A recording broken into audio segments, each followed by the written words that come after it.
So vertebral bodies, let's go through this. Here's the basic structure, right? So we have this. These are specifics, but the generic of the vertebrae is the body. I have a hole in the back. So since this is vertebral body, this must be a vertebral foramen. What passes through it? The spinal nerve passes through here, vertebral foramen, here, vertebral foramen, and here. We have arches, and arches are made up of pedicles. Let's see what they have, pedicles and laminae.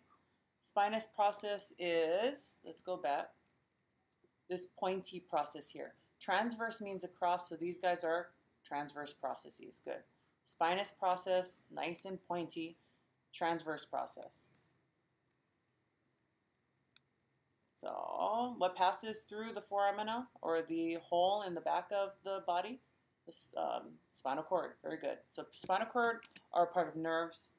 We'll cover how they break down and what they're named at different points. So here we go. Vertebral foramen has the spinal cord passing through it. Intervertebral foramina. Here's where it can get a little confusing. So I said that this was the vertebral foramen. Passing through it is the spinal cord. But let's say I have a vertebrae here. I have a vertebrae here. I have a vertebrae here. I have one more there. And in the back, I know that the spinal cord is passing through. So in the back of all of these bodies are the vertebral foramen.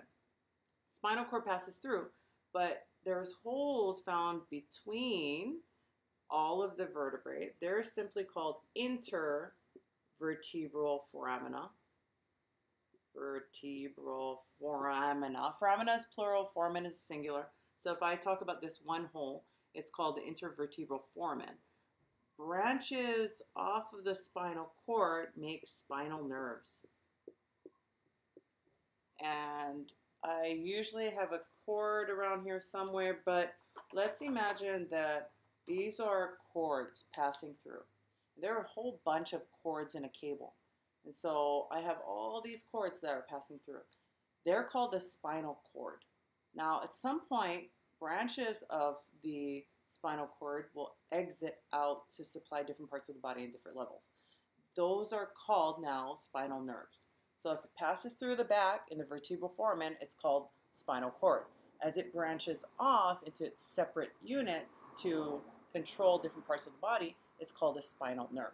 So spinal nerve passes through intervertebral foramen. Spinal cord passes through vertebral foramen. Remember that. It'll simplify everything, especially if you're going into medicine and kinesiology.